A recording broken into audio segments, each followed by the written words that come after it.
My name's Eddie Wilmot. I'm a farmer in Derbyshire. I farm here with my son. We farm about 300 acres of land. I am used to moving money around. I am used to prices escalating. I'm used to prices falling. That's been my career in the industry. It was about 2007. I received a document through to say that I'd been granted an inheritance from a family member.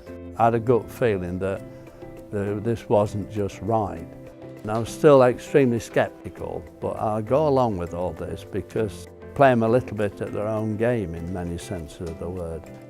Then I got a message saying that I was due to pay estate withholding tax. You're talking about £20,000, which was a substantial amount of money.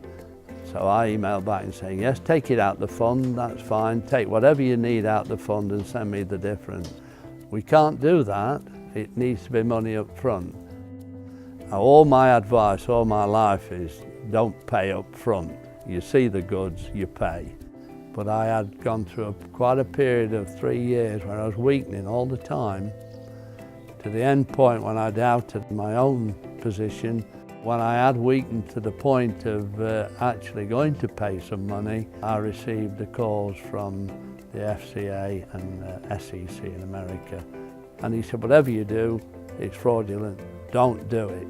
So really I was saved at the line, if you like, and it was really a very, very thankful phone call that came through that day. We had a tip-off from an overseas regulator that Eddie was vulnerable to a share fraud scam.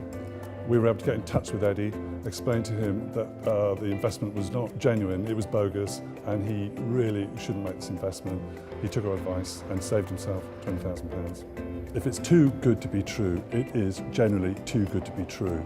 First of all, check that the firm is authorised or not, and there's a detailed information on the Financial Conduct Authority website. If the firm is coming from overseas, then be even more wary. And finally, if you've got concerns, get in touch with the FCA Consumer Helpline or go on the website. We have a form that you can fill in.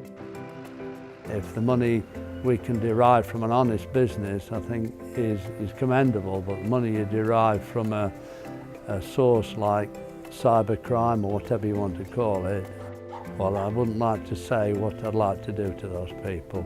But we do it to bull calves before we send them to market.